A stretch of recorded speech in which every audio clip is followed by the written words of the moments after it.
Alors bonjour et bienvenue dans ce nouvel épisode de podcast de l'école des créateurs. On se retrouve aujourd'hui une nouvelle fois pour une discussion inspirante avec Eric Flag, personne qui est youtubeur, entrepreneur et sportif accompli, qui comptabilise aujourd'hui plus de 500 000 abonnés sur YouTube. Pendant plus d'une heure, Eric nous partage son parcours, qu'est-ce qui l'a poussé après plus de 6 ans d'études dans la finance à tout laisser tomber pour vivre la vie d'entrepreneur et se lancer définitivement sur YouTube, les secrets derrière une chaîne à plus de 500 000 abonnés et des vidéos qui font des millions de vues, comment gérer la dualité entre les contenus qui fonctionnent et les contenus qui apportent des résultats à notre business, et tout un tas de sujets intéressants autour du mindset, de l'entrepreneuriat et de la création de contenu. Si jamais l'épisode vous plaît, vous pouvez évidemment le retrouver sur toutes les plateformes dont YouTube en vidéo, et vous pouvez laisser un avis soit dans les commentaires, soit en note directement sur Apple Podcast. Sans transition, je vous laisse avec l'invité du jour. Je pense que ça va être good. Donc, rebonjour tout le monde. Salut Eric. Salut Tony. Tu vas bien? Écoute, ça va très très bien et toi? Ça va très bien. Je suis très content de t'avoir aujourd'hui sur le podcast. Est-ce que tu peux te présenter aux personnes qui ne te connaissent pas, à nos auditeurs?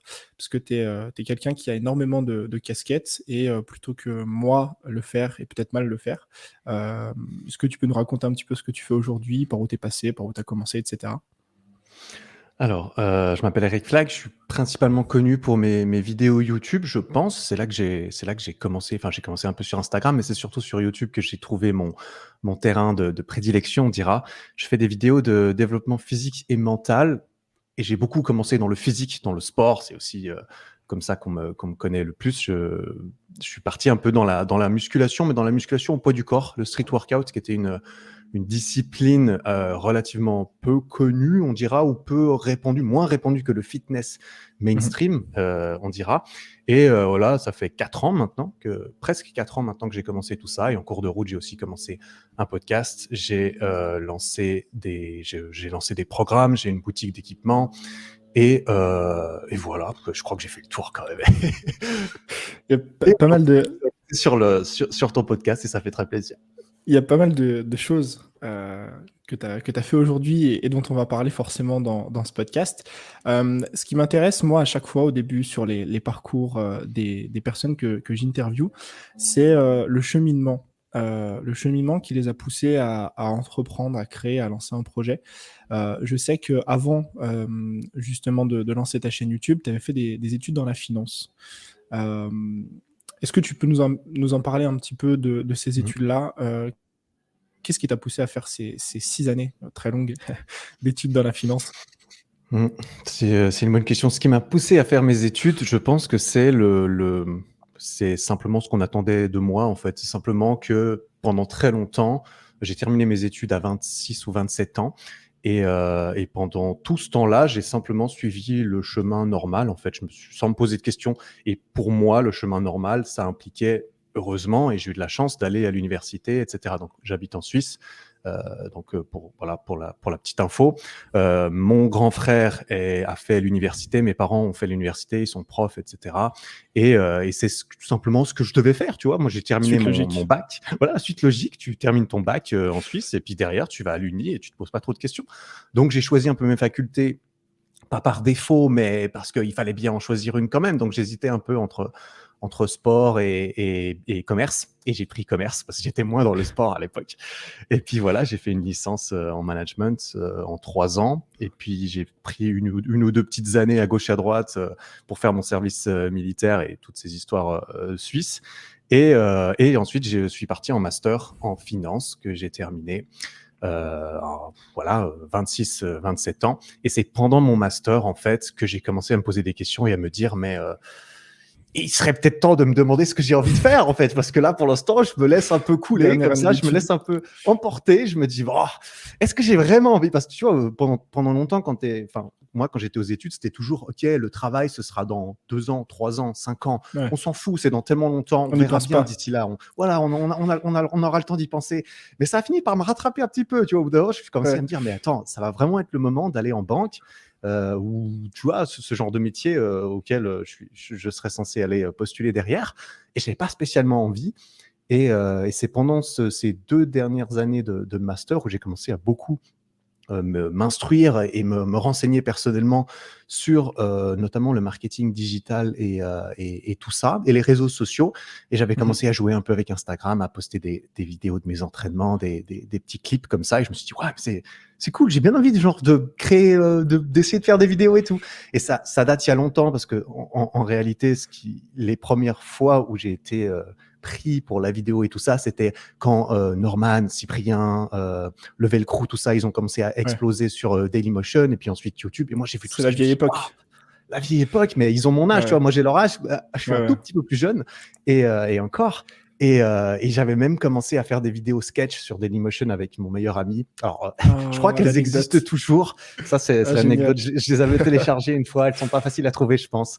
Mais ça doit faire 10 ans ou quoi, quelque chose comme ça. On avait fait 2 ou 3 vidéos sketch drôle, tu vois. Et dedans, j'ai genre 18 ans. J'ai l'air d'un geek, parce que j'étais geek à l'époque. Et bref, j'ai enfoui tout ça pendant longtemps, et ça a ressurgi 10 ans plus tard en mode, maintenant que j'ai fini mes études, c'est peut-être le moment d'essayer, en fait. C'est marrant ce que tu dis, parce que souvent, on pense que c'est en mode, tu finis tes études, tu as 25-26 ans, et ça tombe sur le coin de la tête. Et en fait, quand tu repenses à des choses quand tu étais gamin, etc., tu te dis, finalement, est-ce que c'est pas un truc que j'ai toujours eu au fond de moi, tu vois? Et c'est vrai que ça sert bien l'histoire, tu vois. Oui, voilà, ça sert bien le discours et ça sert bien l'histoire. Et c'est vrai que quand tu regardes tous les grands youtubeurs un petit peu, etc., c'est souvent des trucs qu'ils ont eu quand ils étaient extrêmement jeunes. C'est toujours bien huilé, storytellisé, évidemment, mais en général, c'est toujours... Oui, il y a la partie, évidemment, de storytelling, mais c'est toujours quelque chose qui revient. Ouais, mais je pense aussi que... Ouais. Je pense pas que ça soit je pense pas qu'il faille se dire, ah mais moi j'ai jamais vraiment pensé faire de la vidéo ou quoi, et tout de suite se mettre des barrières en mode, ah ça veut dire que c'est pas pour moi, c'est pas inné. Je pense pas que ça soit inné, ou que ça soit, tu vois, qu'on soit prédisposé. Moi, j'ai commencé à faire mes vidéos, j'ai dû parler devant la caméra, je savais pas comment faire, comme tout le monde, et j'ai dû tout apprendre comme tout le monde. Et évidemment, tu te rends vite compte que si t'aimes pas ça va être dur de le faire longtemps. Mais le mieux, c'est quand même d'essayer pour savoir si c'est fait pour soi, je pense. Et justement, comment tu surmontes un petit peu ou comment tu fais cette passation de... En fait, j'ai toujours été fasciné par ces personnes qui avaient fait de longues années d'études. Parce qu'en fait, plus tu avances dans la vie et plus tu investis de temps et d'argent et d'énergie dans un projet, plus ça devient difficile de sortir de ça. Et comment, après 6 années de longues études où tu as travaillé dur, tu as fini major de promo, c'est une quantité astronomique de travail, comment est-ce que tu fais ce shift en te disant, OK, c'est la fin d'un chapitre, je pose tout et je me mets à faire des vidéos YouTube? Où est-ce que tu vas chercher l'énergie? Comment est-ce que tu remontes, tu surmontes un petit peu cette peur-là? Je suis quelqu'un d'assez rationnel quand même, beaucoup. Et je pense que tu connais aussi cette histoire de biais de dépenses perdues. Et j'aime essayer de faire attention quand je peux, tu vois. Évidemment, je fais attention aux pressions extérieures. Ce qu'il fallait gérer là-dedans, surtout beaucoup, c'était mes parents, évidemment, parce que c'est mes parents qui me nourrissaient, qui me logeaient pendant tout ce temps, pendant mes études, et à qui j'ai dû demander de continuer de me nourrir et de me loger pendant que j'essayais de faire des vidéos dans ma chambre, tu vois. Donc, c'était surtout ça. Vis-à-vis de moi-même, j'avais aucun souci à ne pas aller chercher plus loin dans mes études, parce que mes études, elles étaient faites, tu vois. C'est comme quand tu es au casino, tu as déjà perdu 5000 balles. Si tu te dis, ah, mais il faut que je continue pour essayer de me refaire et tout, non, il faut que tu prennes les dépenses, elles sont perdues, il faut pas les prendre en compte dans certaines décisions pour la suite. Et moi, pour la suite, c'était, OK, j'ai un diplôme, mais c'est, voilà, que je peux décider de l'utiliser, je peux décider de faire autre chose. Ça changera pas. Ça, je vais le prendre comme un bonus, comme un cadeau, ce diplôme. Voilà, pour moi, c'était un peu un parachute, tu vois. C'était aussi un argument, voilà, et un argument très fort vis-à-vis de mes parents. C'était, OK, j'ai fait mon taf, j'ai mon papier. Ça veut dire que je peux aller essayer de faire le clown sur Internet pendant une année. Si ça marche pas, j'ai toujours mon papier. Donc, laissez-moi une chance, tu vois. Donc, c'était un petit peu ça. Moi, personnellement, j'étais pas du tout passionné, en fait, par la finance. Pendant toutes mes études universitaires, j'étais passionné de musculation et de nutrition, et ensuite de marketing et de réseaux sociaux. Et la finance, c'était vraiment juste mes études, tu vois. C'était un petit Ouais. peu comme quand tu es déconnecté de ton travail. Ça m'a pas empêché de le faire bien et parce que j'aime aussi faire les choses correctement et j'aime bien la compétition un petit peu entre moi-même, avec moi-même et même parfois avec les autres. Honnêtement, c'est assez stimulant. Donc, j'ai fait ce qu'il fallait que je fasse, mais j'étais pas particulièrement passionné par ça. Donc, j'ai eu aucun mal à me détacher, à me dire, tiens, je vais essayer. Et puis, au pire, bah voilà, je retourne en finance ou dans ce milieu. Le plus compliqué, comme tu as dit, ça a été la pression sociale et Mm. ça a été aussi tes parents. Je sais que tu as dû vachement essayer de les convaincre justement de ça.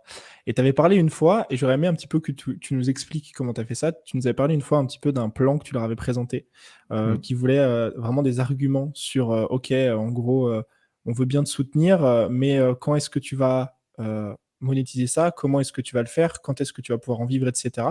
Et en fait, j'aimerais que tu nous expliques un petit peu ça parce que très souvent, enfin, moi je sais que c'était mon cas quand j'ai démarré, j'avais cette même envie que toi, je devais aussi convaincre mes parents, machin, etc. Juste à l'époque, j'avais zéro plan. C'est-à-dire que je j'avais pas cet argument de dire à mes parents, parce que j'ai démarré et je savais pas encore ce que je voulais, comment, etc. J'avais pas cet argument de dire, bon bah voilà, je vais faire ça, je vais monétiser ça comme ça, je vais parler de ça et tout va s'entremêler. Tu vois ce que je veux dire? Mhm. Quel plan Ouais, ouais. tu proposes à tes parents?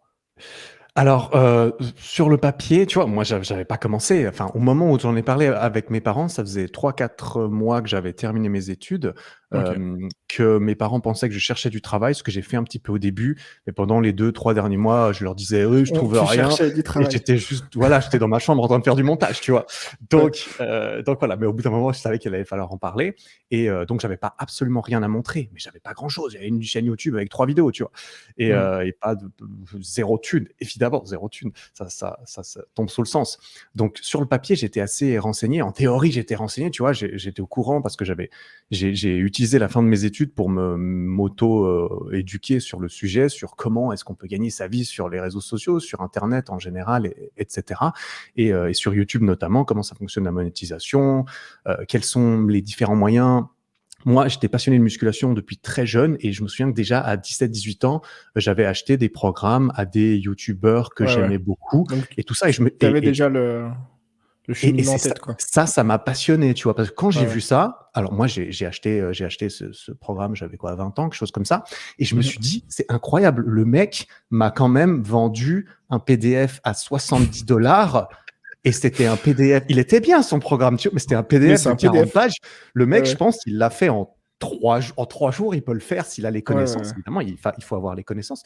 Et je me suis dit, mais c'est incroyable. Le mec vend ça à la chaîne comme ça Ouais. et il a rien à faire, Sans, entre sans guillemets. coût, sans frais. Enfin, Ouais, ouais, c'est produit en et ligne, tout de quoi. suite, je me suis dit, mais ça a l'air d'être, Ouais. un bon business. Ça a l'air d'être un bon business. Et je me suis dit, bah, moi, je suis passionné par ça et je me suis tout de suite rendu compte, tiens, mais ça peut être intéressant de faire ce genre Ouais. de vendre aussi quelque chose de similaire, de vendre de l'information, de vendre quelque chose de Donc, digital tu avais qui peut être déjà ton truc mis en à tête en l'échelle. mode. Tu avais déjà ton truc en tête en mode, tiens, moi, je suis passionné par la musculation, chaîne de muscu, produit en ligne.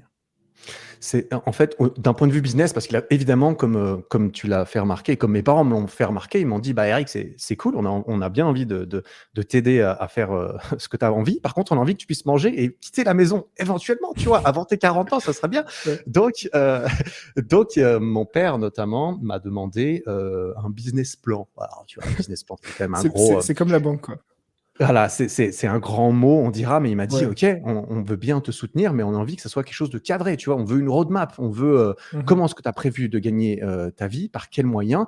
Et ils ont voulu que je fixe des délais sur, OK, heu, qu'est qu'est-ce qu'on va pouvoir utiliser comme feedback pour savoir si ça marche bien, si ça marche pas bien, en Ok. combien de temps, et cetera.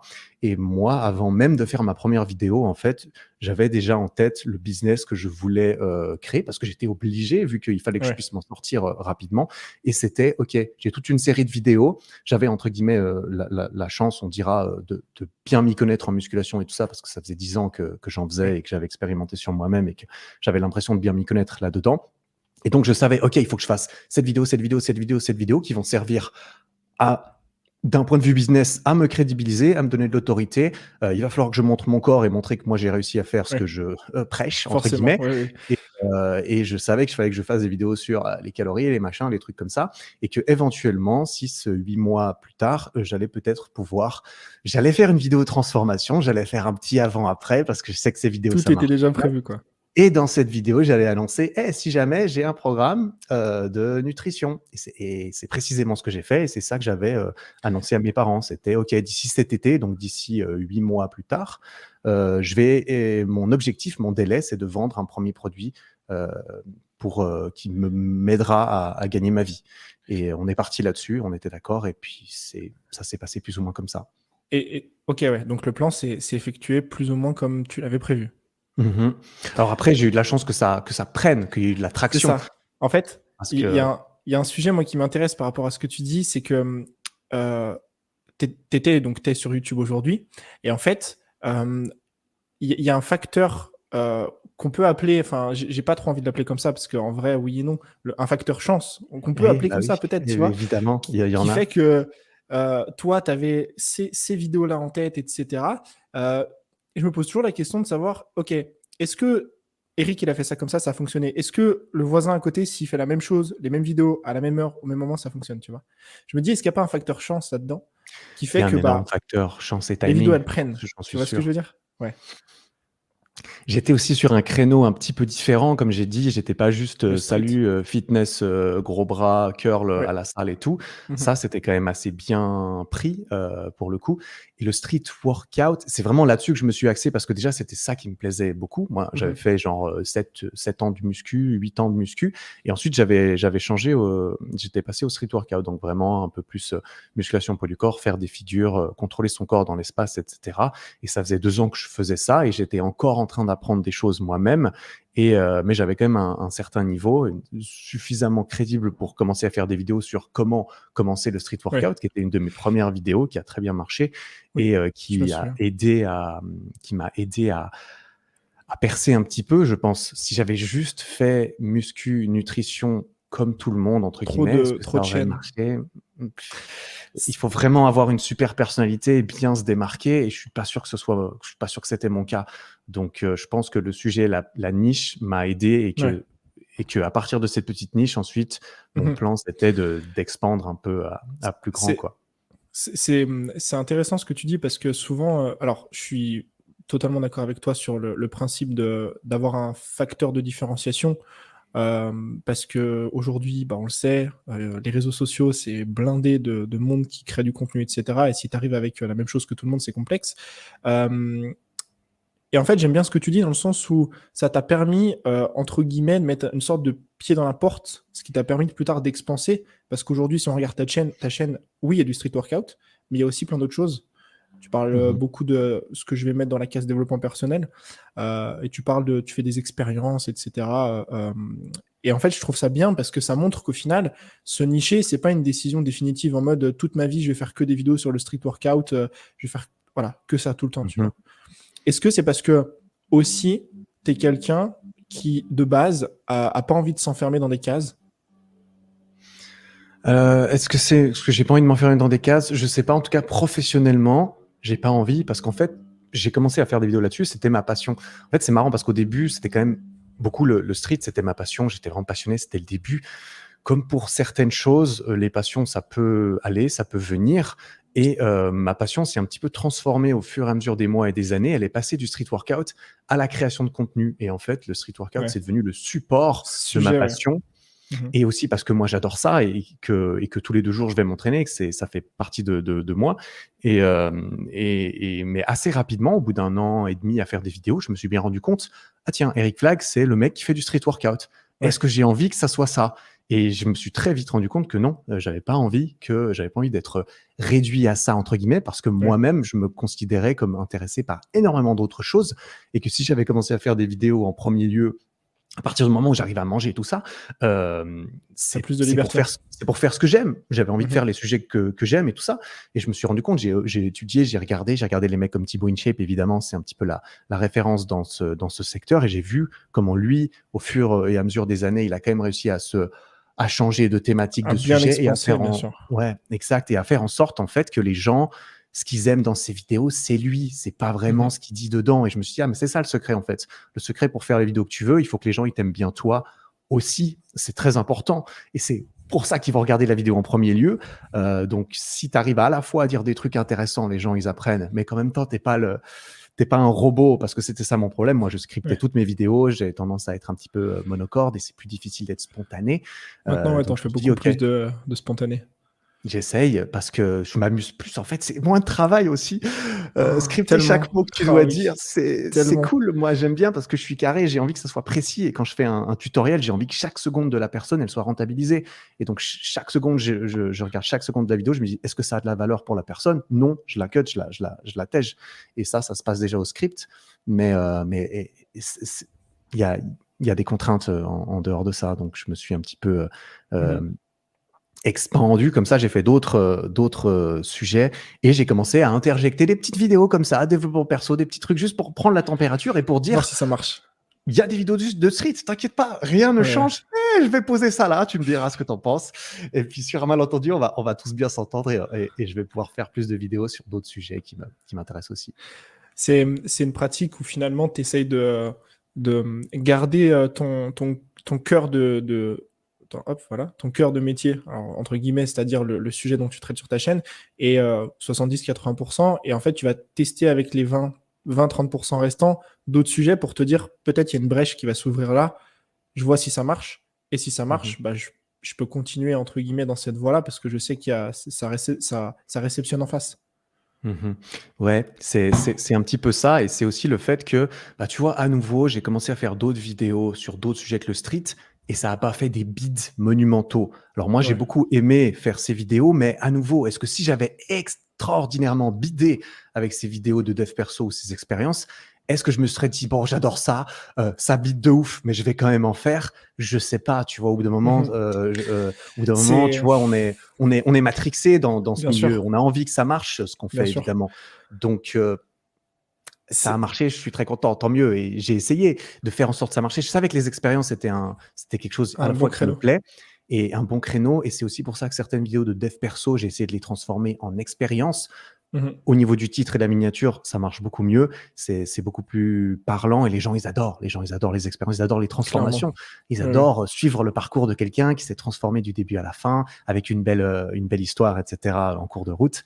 Et je me suis dit, bon, il y en a beaucoup qui font ça, ça marche bien. Ça devrait pouvoir fonctionner si je le fais bien moi-même. Et apparemment, il y a un certain public pour ça, effectivement. Et comment tu gères justement cette dualité entre euh, comment tu gères cette dualité entre j'ai mon sujet de vidéo, c'est-à-dire en plus je pense que bon t'es un peu comme moi et comme tous les youtubeurs, les sujets de vidéo c'est pas ce qui manque, on en a plein. Ouais, Euh, ça va. Tu prends une idée, comment tu gères ta dualité entre ça me plaît mais est-ce que ça va fonctionner? Tu vois ce que je veux dire? Entre la Mm. passion pour le sujet et les résultats. Parce que faut rappeler aussi aux gens que être youtubeur, c'est savoir un business. Que ce soit via la REM de YouTube, AdSense, ou via un business comme toi tu as ou comme on a de formation, etc. Faut se rappeler aussi qu'on fait, enfin, on fait pas ça pour l'argent, mais il faut rappeler aussi qu'il y a une part de stratégie derrière qui fait que tu as besoin de faire des choses qui touchent une audience et qui gagnent finalement en visibilité. Comment tu Mhm. gères cette dualité? Alors, c'est une question intéressante. Comment je la gère aujourd'hui? Aujourd'hui, j'ai la chance de bien m'en sortir financièrement avec ce que je fais, et donc c'est pas quelque chose que je prends beaucoup en Ok. considération. Il y a quand Ouais. même quelque chose d'important. Il y a quand même quelque chose d'important aujourd'hui que je me rends compte et que je sais depuis le début, c'est que mon business, c'est-à-dire ma façon de gagner ma vie, dépend énormément du sport en fait, parce que ça dépend de mes programmes sportifs, ça Oui, dépend de ma boutique d'équipement, etc. Ça dépend beaucoup du sport. C'est-à-dire que si j'arrêtais entièrement de faire des vidéos de sport aujourd'hui, c'est est-ce que problématique. ça continuerait au niveau Ouais. business? Est-ce que ça marcherait très bien? Je suis pas sûr. Donc, j'ai quand même cette pression professionnelle de me dire, il faut que je puisse faire des vidéos de sport. Donc, il faut déjà que je sois en forme moi-même et il faut que j'en ai envie. Il faut que je garde l'envie de faire Mhm. ces vidéos parce que le jour où j'aurai plus du tout envie de faire des vidéos de sport, c'est pas demain encore. Ça risque, je ferais bien de me diversifier d'un point de vue business Oui, d'ici là. C'est ouais, aussi ouais. pour ça que d'un point de vue business, j'ai aussi envie de partir un peu dans des directions un petit peu plus dev perso, etc. Et je suis aussi en train de poser un petit peu les fondations de tout ça avec mon podcast, etc., etc. Ok, ouais. Et histoire de me diversifier un petit peu, parce que sur mon podcast, je parle vraiment que de développement, enfin beaucoup plus Personnel. de mindset et des Oui. persos que le sport. Je garde ça C'est pour compliqué YouTube. de parler de sport en podcast, je trouve. Ouais, en plus. Ça peut sur la nutrition, mais on a besoin de ce visuel, tout ce qui est exercice, etc. Déjà, c'est très complexe. Oui, je préfère séparer les choses plutôt que de faire les mêmes sujets en podcast et en vidéo. J'essaie de soit que ce soit complémentaire, soit de séparer un petit peu les sujets. Mais du coup, pour répondre à ta question sur la dualité un petit peu là-dedans, j'essaie principalement. En fait, moi, je suis pas spécialement drivé par l'argent, en fait, honnêtement. À partir du moment où j'ai commencé à bien pouvoir gagner ma vie, etc., mon niveau de vie, etc., pas spécialement changé. Ma façon de vivre a pas beaucoup changé en 4 ans, malgré mes revenus qui ont augmenté. C'est juste qu'à partir d'un certain point, en fait, ça m'intéresse plus, ça m'intéresse pas spécialement. Je sous-exploite énormément l'argent que je pourrais faire avec mon business actuellement, je pense, parce que déjà, certains trucs marketing recherchés, etc., ça m'intéresse pas. Moi, je préfère faire de la création. On va Ça me revenir saoule un dessus. peu je suppose, mais ça me saoule un peu de déléguer certaines choses. Ouais. Mais du coup, aujourd'hui, vu que je m'en sors bien, je me dis pas, il faut absolument que je fasse des vidéos qui font des thunes. Il faut, bien sûr, mais j'y pense plus vraiment parce que je ressens pas cette pression et je sens pas le besoin d'aller chercher plus monétairement parlant, à court terme en tout cas, clairement, pas plus que ça. Je pense aussi qu'il y a un aspect, du coup, monétaire. Enfin, la monnaie. L'argent t'amène la liberté et la liberté d'esprit de te dire, entre guillemets, aujourd'hui, j'ai le choix de faire des vidéos qui font moins de vues. Tu vois. Et je pense c'est un luxe, tu vois. C'est trop bien et c'est de là qu'est né le podcast, parce que le podcast, je suis pas en train de vendre, je fais pas de promo dessus. Le podcast, c'est un kiff, passion qui me prend du temps, qui me fait plaisir, mais c'est un luxe d'un mec qui a les moyens de pouvoir faire des activités hobby qui comme ça ne rapportent pas. Je fais pas ça pour faire des thunes à chaque fois, sinon je ferais plus de vidéos plus courtes avec plus de promos. Alors mes vidéos, j'ai envie qu'elles marchent. J'essaie de faire des sujets qui à la fois me plaisent et à la fois vont marcher, parce que si ça marche, ça fait des vues, forcément ça ramène les gens dans la description même quand c'est pas des vidéos de sport, ça renvoie un petit peu le message et ça aide. Si je fais une vidéo qui buzz, qui n'a rien à voir avec le sport, ça va quand même aider le business.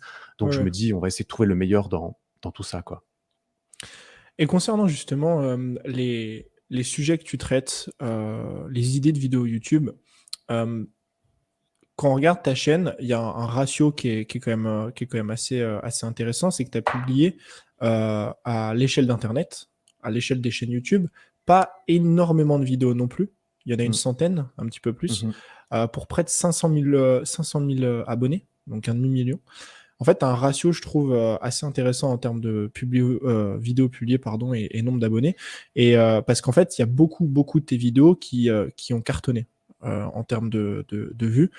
Comment est-ce que tu travailles justement sur les concepts de tes vidéos, sur les idées? Comment est-ce que tu te dis, tiens, cette idée-là, je sens que il y a quelque chose à faire, tu vois? Ça fait bientôt 4 ans que je fais des vidéos et je suis à une moyenne de 1 vidéo toutes les 2 semaines, et c'est ce que j'ai essayé de maintenir dès le départ. Quand j'ai commencé, je me suis dit, je vais essayer de faire une vidéo toutes les 2 semaines, et j'ai essayé de m'y tenir autant que possible en moyenne, même si ensuite j'ai fait quelques pauses des fois en été et en août parce que c'est moins intéressant de faire des vidéos. Mais voilà, ça c'était quelque chose d'important pour moi. Je savais que c'était important pour YouTube d'être à peu près régulier. Régulier, ça veut pas dire une vidéo par jour, ça veut juste dire régulièrement Constant. des vidéos, même Une si par c'est tous les mois, mois, une par mois. Par contre, si tu fais une vidéo par mois et que tu as envie de croître, tu as plutôt intérêt à mettre un bon petit blockbuster tous les mois sur la prod. Voilà, sur la prod, mais surtout sur le concept, tu vois, parce que c'est là que c'est important. Là où j'ai l'impression que je pouvais me démarquer quand j'ai commencé, c'est qu'en fait, quand je faisais des vidéos sur certains sujets spécifiques, par exemple, comment réussir à tenir sur les mains, etc., j'allais regarder sur YouTube et je voyais tous ces tutos, tous ces trucs, et il n'y en avait pas un où je me disais, celui-là, il est parfait, celui-là, on peut pas faire mieux que ça. Et du coup, à chaque fois que je voulais faire ce genre, ou en termes sur de vidéo, l'exercice. Ok. en termes global, c'est-à-dire c'est Au compréhensible. niveau des La personne, conseils et tout, ok, ouais, ok. exact, au niveau de l'information qu'il y a dedans. Ok. Pour moi, le plus important, c'était l'information qu'il y a dedans, c'était ce que la personne elle allait en Mhm. tirer. Il fallait qu'elle en tire le maximum et qu'elle sache exactement quoi faire une fois qu'elle a terminé, qu'elle ait l'impression d'avoir les outils pour avancer. Et donc, quand je faisais mes vidéos, d'abord, je posais. Alors, c'était très minutieux dans tout le processus. C'était vraiment une écriture, toute l'écriture avant la vidéo qui déterminait le truc. Après, filmer la vidéo, c'était un peu, voilà, tu vois, c'était un peu C'est le bonus, quoi. C'est le voilà, c'est le truc bonus. de Il fin, fallait quoi. le faire quand même. Il fallait le Voilà. faire quand même. Donc, mais il y a un gros travail déjà de Oui, tout ce que sur le moi script. voilà, quand moi j'aurais vu la chose, je faisais toute ma vidéo, j'écrivais chaque conseil, je me disais tout un sommaire, tu vois, comme un livre entre guillemets, un mini livre où il fallait qu'il y ait des petits points, des petits trucs corrects. Et une fois que j'avais terminé tout ça, j'allais regarder toutes les vidéos que je pouvais trouver sur le sujet, en français, en anglais notamment. Et je me disais, ok, et je regardais attentivement tout ce qu'ils mettaient dedans. Je me disais, ok, moi ce que je veux, c'est que dans ma vidéo, il y ait tout. J'ai envie que cette vidéo, ce soit complet. C'est une vidéo sur comment tenir sur La les vidéo, mains. quoi. C'est Voilà, la vidéo à regarder. Il y en a une. exact, parce que je voyais ces chaînes de musculation que je suivais, certaines tournent en rond, tu vois. La musculation, c'est quand même un milieu qui est fini. Quand ça fait 8 ans que tu fais des vidéos dessus, évidemment, tu vas être amené à faire plusieurs vidéos sur comment prendre des Clairement, bras. Et je me suis dit que je voulais pas tomber là-dedans. En fait, moi, je ouais. considérais ma chaîne YouTube comme une bibliothèque. J'avais envie qu'une fois que je traite un sujet, il est rangé, c'est fini, j'en On parle parle plus. plus. Et donc, Ok. je voulais faire une vidéo sur ce sujet. Je voulais qu'elle soit complète, définitive. Et donc, il y avait l'écriture, il y avait la recherche sur ce que les autres ont fait. Et à la fin, il y avait, OK, c'est cool de vouloir présenter des vidéos qui sont complètes, sauf que les gens, ils viennent regarder des vidéos sur YouTube pour apprendre des choses, mais s'ils sont pas divertis par la même occasion, c'est pas la peine. Et donc, ensuite, il fallait encore pacter ça dans un format. Et ça, j'ai dû m'améliorer au fur et à mesure parce que c'est vraiment pas ce pourquoi j'étais fort, d'être divertissant et drôle. Ouais. Donc, ensuite, j'ai commencé à C'est le plus essayer compliqué. voilà, à me Clairement le détacher plus de mon compliqué. script, à balancer des petites vannes entre deux, histoire que ça soit spontané, ou même pré-écrire certains Petit petits passage de moments vanne. drôles, petits passages Ouais, de vannes. ça se fait bien, ça. Enfin, ça se fait bien. Et voilà, il faut s'entraîner pour que ça passe bien Ouais, c'est ça. derrière. Mais Sinon, ça voilà, fait j'essaie trop. de faire en sorte qu'il y ait des petits rappels drôles, des petites situations, des petits. Alors, il faut pas grand-chose, hein, c'est ça que je me suis rendu compte. Il suffit que le mec, il est soufflé du nez 2 fois pendant la vidéo, il va se dire j'ai passé un bon moment. Tu vois. C'était pas Il mal. faut réussir à faire ça sans que tu passes voilà, 10% de la Point. vidéo à faire des blagues, parce que ça m'intéressait pas Ouais, de prendre trop de clairement. temps à la personne pour ça. Mais ça, c'était un petit peu l'idée que j'avais pour essayer de référencer mes vidéos. Parce que je me suis dit, OK, ces vidéos, une fois qu'elles sont là, moi, j'ai envie que quand quelqu'un il tape, je sais pas, routine souplesse sur YouTube, que ça soit ma vidéo en premier. Et je crois que c'est le cas, parce que ça, c'est ma vidéo qui a le plus de vues sur ma Ah chaîne. ouais, clairement, Je elle m'y a 2,6 attendais millions, pas je spécialement. crois, quelque chose comme ça. Elle est à 3,2 millions là, je crois. 3 millions d'euros. Ah ouais, Ouais, ok. c'est assez incroyable, j'avoue, c'est assez incroyable. Mais du coup, voilà, c'était un petit peu le sujet que j'avais. Et ensuite, c'était important. Il y a longtemps, c'était plus ce qui venait secondairement. Aujourd'hui, j'y pense plus avant le concept, avant de commencer à travailler la vidéo, c'est le titre et la miniature. Parce que à l'époque, je me Avant même de rendais. bosser sur ta structure. Aujourd'hui, j'y fais beaucoup plus attention, effectivement, parce que je me rends compte que c'est tellement C'est le papier crucial cadeau. pour la réussite d'une vidéo. C'est ce qui m'a toujours saoulé, tu vois. Quand j'ai fait mes formations, quand je faisais mes vidéos, ça me saoulait de me retrouver à la fin et de devoir faire une page de vente parce que ça m'amuse pas, à trouver un titre et une miniature parce que ça m'amuse pas. Mais je suis forcé de constater que si tu C'est le plus bâcles ça, important. C'est mort. c'est dommage, si tu t'es cassé les fesses à faire un bon contenu, de pas réussir à l'emballer correctement. Donc ça, j'ai dû prendre sur moi et essayer de faire ça. Et aujourd'hui, je me dis, OK, c'est beaucoup plus simple en fait d'avoir une idée de titre qui marche bien sur une vidéo qui me plaît. Et je me suis dit, OK, si j'ai ce titre, je vois cette miniature. Quand j'ai ce genre d'idée, j'écris aussi maintenant mes idées sous forme de titre et miniature plus que sous forme de sujet. Parce que je pense au fait que, ah oui, alors ça, moi, je clique. Et ensuite, tu peux créer la vidéo autour de ça. Autour de Et ça, ça, c'est aussi quelque chose auquel je pense plus ouais. maintenant, même si c'est pas toujours le cas. Ça, c'est quand j'ai envie que ça marche mieux. Et puis, j'aime bien ce côté un soit petit huilé. peu, ouais, ce côté un petit peu carré comme ça, processus de choses à faire. Mais oui, je me suis rendu compte. Et donc, pour que ça marche bien, je me suis dit, OK, il faut faire des bons titres, des bonnes miniatures. Et Et j'ai du bon essayé contenu. et du bon contenu. Mais ouais. Parce on oublie souvent que il y a des points dont tu as parlé que j'aimerais souligner parce que c'est genre crucial pour moi sur YouTube aujourd'hui, c'est que on en oublie qu'un contenu, enfin une vidéo, Après, il y a des exceptions parce qu'il y a des chaînes qui réussissent très bien sans des trucs huilés, scriptés, etc., préparés. Mais quand on est dans quelque chose, comme tu dis, quand on est sur de l'éducatif, etc., et quand on a envie de publier peu de vidéos, euh, on a quasiment, j'ai envie de dire, cette obligation d'avoir, pas un script forcément que tu vas lire, mais d'investir du temps dans la préparation. Et moi, j'étais pas du tout comme toi, du coup, au début, parce que moi, j'étais plus en mode, je produis beaucoup de vidéos, mais vas-y, comme ça, j'en fais beaucoup en quantité, mais le script, j'y passais 10 minutes maximum, tu vois.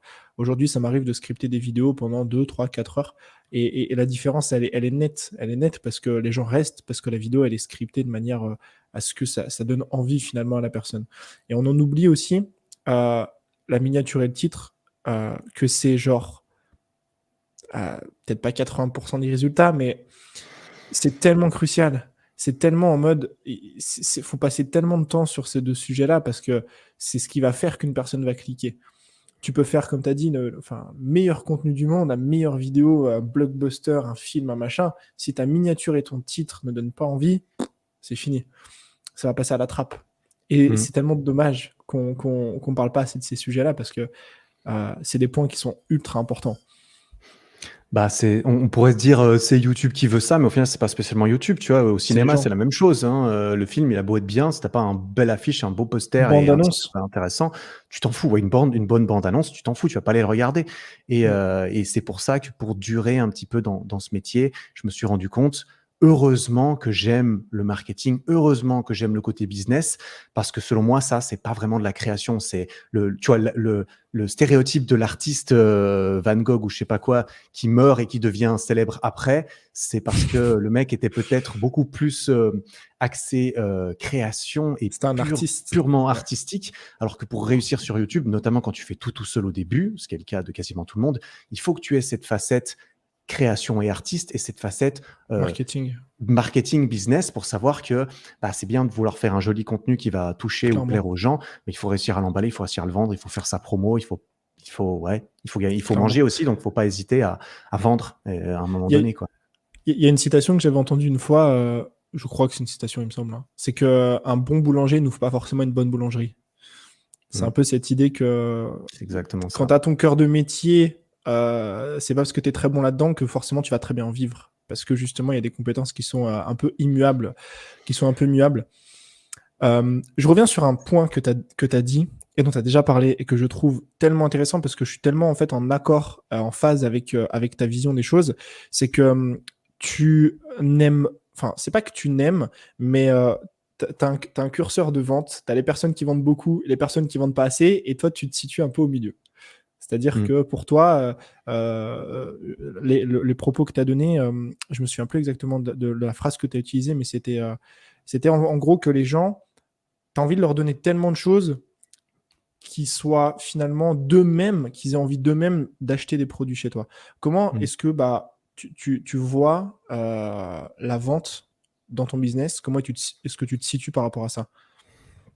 Ouais, c'est exactement ce que tu as dit. C'était une espèce de stratégie. J'ai été pas mal influencé par Gary Vaynerchuk, que tu connais sûrement très très bien. Oui. J'ai regardé beaucoup de contenu d'entrepreneurs et de choses comme ça. J'aime beaucoup ça. Je consomme énormément de contenu. J'ai lu plein de livres, tous ces livres à lui typiquement. Et j'ai l'impression que lui m'a quand même un petit peu influencé là-dedans. En tout cas, j'étais parti avec cette mentalité quand j'ai commencé à faire des vidéos, que ce que je voulais, c'était simplement faire les meilleures vidéos possibles, dans le sens où que la personne qui regarde en tire le plus de valeur possible. J'essayais de retirer moi-même mon ego, ce qui me plairait à moi, et de me dire qu'est-ce que la personne a besoin, qu'est-ce qu'elle a envie. Je vais essayer de lui donner ça, de lui redonner ça, de lui donner ça tellement souvent qu'au bout d'un moment, elle va se sentir coupable de ne rien me rendre en retour. Et alors, c'est aussi, entre guillemets, un luxe de réussir à arriver à ce point-là, mais parce que voilà, évidemment, il faut faire ça assez longtemps, il faut pouvoir se laisser la chance de. Parce que certaines personnes n'arriveront jamais à ce point-là. Tu vois, c'est ça. Après, ça reste une minorité qui va. C'est un luxe que tu t'es créé. C'est important on dira ça. De le noter. Et c'est aussi très important de donner un moyen aux gens de te rendre. Parce que si tu fais juste plein de vidéos puis que les gens, tout ce qu'ils peuvent faire pour te le rendre, c'est regarder les vidéos. Ouais. ça va être difficile. Ouais, c'est Ça liké. vaut rien. Ouais, clairement. Ça va être difficile de manger avec des likes, tu vois. Au bout d'un moment, il faut payer les factures. Donc, Ça va il être faut leur complexe. donner d'autres options pour te rendre les Mhm. choses. Mais moi, c'était surtout ça que j'ai vu. J'aime pas vendre. J'ai pris sur moi pour vendre et vendre avec fierté parce que je me suis bien rendu compte que vendre, déjà, c'est pas quelque chose de particulièrement agréable pour moi. Mais alors, vendre un truc qui n'est pas le mien ou auquel je ne crois pas ou que je ne connais pas ou en quel je n'ai pas 100% confiance, comment tu veux être crédible quand tu vends un Ouais. truc C'est encore euh, pire. Voilà, c'est encore pire. C'est pour ça que je me suis dit, c'est pour ça que notamment, typiquement, je n'ai jamais fait aucune OP, aucun placement de produit sur ma chaîne YouTube. Les seules choses que je vends, c'est mes produits à moi et ceux de mon sponsor de compléments alimentaires avec lequel je travaille et chez lequel je consomme depuis plus de 10 Oui. ans moi-même. C'est Donc, une je sais ce relation que c'est, je confiance. sais ce que voilà, exactement. Et du Mhm. coup, j'ai aucun mal à mettre ça en avant. Et quand tu crois vraiment en ton produit, eh bien, ça passe. Mais j'ai pas du tout envie de passer du temps à en parler. J'ai pas envie d'en parler, non seulement parce que déjà. Merde, j'ai un C'est pas panneau grave. acoustique qui est tombé. Je disais, oui, Désolé. j'ai pas spécialement envie d'en parler parce qu'à partir du moment où je gagne suffisamment d'argent pour bien manger et être satisfait d'un point de vue, voilà, un baseline correct, je n'ai pas besoin de plus en fait. Et donc, Mhm. je me satisfais de ce que j'ai, même si je pourrais l'écrémer. Là, je pense que j'écrème On pourrait ça à toujours, bien 15%, sûr. tu vois. Ouais, Je ouais. pourrais vraiment aller chercher beaucoup, beaucoup plus loin, mais ça m'intéresse pas spécialement. Et je me dis en plus, si vraiment, voilà, de temps en temps, il y a Eric, le capitaliste ou je ne sais quoi, qui revient à la charge en Qui disant, vient mais mec, toquer, ouais. tu pourrais faire plus de thunes et tout. Tu pourrais Et devenir puis, riche, tu partir, pourrais t'acheter un être, yacht. tu pourrais être super riche, mec. Et là, je lui dis, ouais, mais t'inquiète, si un jour on a envie de devenir super riche, Oui. si un jour j'ai envie de devenir super Ah, riche, putain, eh tellement. ben, entre guillemets, j'aurais Tu peux le qu'à faire, capitaliser bien sur sûr. tout le capital confiance que je décide de créer parce C'est qu'il ça. y a toujours un trade-off entre vendre et puis consolider, entre guillemets, la communauté ou agrandir la communauté. Et je suis pas concentré sur la vente actuellement, quoi. Clairement, ce que tu viens de dire là, c'est tellement important et tellement sous-estimé. En fait, ce qui fait qu'un business vaut de l'argent, c'est pas combien tu fais chaque mois, c'est à quel point tu as réussi à construire une audience de personnes qui ont confiance en toi. Parce que comme tu dis, et pour la plupart des gens ou ceux qui ont pas jamais fait de business ou qui viennent de démarrer, etc., ça peut paraître fou de se dire que bah, demain, si tu as envie, tu fais 100 000 euros. Voilà. Tu lances un programme, tu fais une promotion flash de 48 heures, de machin, de trucs, tu fais de l'argent. Et en fait, c'est tellement quelque chose qui est important je pense, à comprendre et à conscientiser, comme tu dis, que bah, finalement, c'est pas parce qu'aujourd'hui, tu n'es pas en train de tirer sur la vache à lait qu'en fait, c'est quelque chose, entre guillemets, qui est perdu ou autre, parce que bah, le capital confiance est toujours là, les gens ont toujours confiance en toi, et puis ce qui compte, après, c'est aussi un mindset que tu as, c'est ce qui compte, c'est sur la durée. C'est combien est-ce Mm. que tu vas pouvoir tirer sur le long terme, parce que moi, je suis vachement d'accord avec la vision que tu as de la vente et du business, etc., qui est que finalement, bah, le but, c'est aussi de faire quelque chose qui nous correspond à 100%. Et moi, je vois trop d'entrepreneurs qui sont là en train de vendre tous les jours, de faire des trucs, du marketing, du machin, alors que de un, comme tu as dit, ils n'en ont pas besoin parce qu'ils ont déjà de l'argent et que ça suffit largement, et de deux, ils détestent ça. Ils sont pas du tout à l'aise avec ça, tu vois. Ouais, alors si tu as déjà ce qu'il faut et que t'aimes pas ça, mais pourquoi continuer à faire ça? Moi, je me suis refusé de m'imposer ça en fait, parce que mon but, comme tu l'as relevé, c'est de maximiser ma longévité. Et pour maximiser ma longévité et l'horizon, pour pouvoir travailler sur un horizon aussi lointain que j'aime penser que je le fais, eh ben, il faut que je me plaise dans le processus. Et donc, pour me plaire, il faut pas que je vende beaucoup Clairement. parce que ça me plaît pas.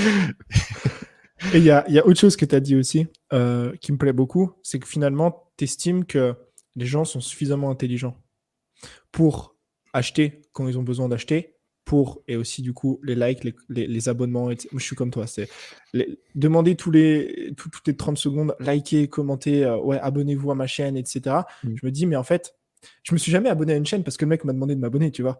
Mm. Genre, c'est un non-sens total de se dire ça. Mais malheureusement, entre guillemets, C'est répandu. c'est répandu et c'est répandu pour la raison que ça fonctionne. C'est con à dire. Moi, j'aime penser que les gens savent très bien ce qu'ils peuvent faire. Jamais dans mes vidéos, je ne scripte ou jamais je demande des likes ou des trucs comme ça. Et jamais, et quand je dis jamais, on s'entend, c'est 5% de mes Oui, vidéos, de je le temps en demande. temps, ça Et peut je le demande arriver. plus quand je fais une grosse vidéo, je sais qu'elle va marcher, je me dis, Oui. on va capitaliser, je vais demander à la personne de s'abonner si le contenu lui plaît, mais je dis pas juste abonne-toi au bout de 12 secondes dans la vidéo, je le dis à la fin. Putain, si t'as bien kiffé la Ouais. vidéo, bah peut-être tu vas en regarder d'autres, si ça te plaît, tu t'abonnes. Abonne-toi et voilà. Mais tu sais comment C'est faire. la Tu vois. suite logique, en fait. C'est la suite logique et ça n'empêche que beaucoup de personnes relèvent le fait que quand elles demandent aux gens de s'abonner, bah, Ça il marche. y a plus de gens, il y a plus de gens qui s'abonnent, il y a plus de gens qui likent. Voilà, c'est aussi pour ça que c'est fait, c'est quand même un rappel. Et moi, j'aime pas faire ça parce que j'aime pas prendre 20 secondes de ma vidéo qui n'ont aucun intérêt pour la personne qui regarde. Vraiment, ça a un intérêt pour moi, sauf que mon intérêt, bah voilà, il est déjà bien placé. J'ai pas besoin de le maximiser autant que ça. Et, et en plus, ouais, tu vois, je te disais juste avant que j'avais préparé un plan, etc., pour lancer ma chaîne et un truc business. Et vu que je m'étais beaucoup renseigné en marketing avant, je me suis vite rendu compte, ah oui, tout le monde dit qu'il faut avoir une liste d'adresses email. Alors, je me suis dit, bon, il faut que j'ai une liste d'adresses email. Et du coup, dans mon plan au début, une de mes vidéos, c'était une vidéo sur la nutrition. Et je me suis dit, OK, ça va être le moment de lancer ma liste d'adresses email. Je vais créer un bon petit lead magnet des familles. Et un truc qui a très très bien marché, qui tourne toujours tout seul aujourd'hui de ouf, c'est un fichier Excel pour calculer Je l'avais ses vu, ça. besoins en calories, en macronutriments, etc. Mhm. Et très rapidement, j'ai lancé ça et c'était dans ma description. Et ça a commencé à créer une énorme liste d'adresses email que je n'utilise absolument pas parce que les emails, c'est le truc qui me saoule le plus dans mon travail. J'ai l'impression que ça soit de les lire, que ça soit d'y répondre. Je déteste ça et je le fais très peu. Et du coup, j'ai des dizaines et des dizaines de milliers de personnes sur ma liste d'adresses email et je leur envoie un email tous les 3 mois parce que j'ai pas envie de le faire. Alors que si je voulais, quand je sais ce que tu peux... Quand je sais ce que tu peux faire quand tu as 1000 personnes sur ta liste email et que tu peux envoyer des mails toutes les semaines pour créer de la valeur et de temps en temps vendre des trucs, je me dis, ouais, on verra plus tard si jamais j'ai envie d'exploiter ça, mais là, ça m'intéresse. C'est ça aussi que je trouve intéressant, c'est que en fait, quand tu avances dans ton business, vu que tu capitalises au bout d'un moment, forcément, si tu réussis évidemment sur une plateforme, ça devient de plus en plus simple en fait de capitaliser sur les autres. Forcément, aujourd'hui, une chaîne YouTube à 500 000 abonnés, tu lances un peu n'importe quel projet, tu as déjà une fanbase en fait qui va te suivre et qui va alimenter le début.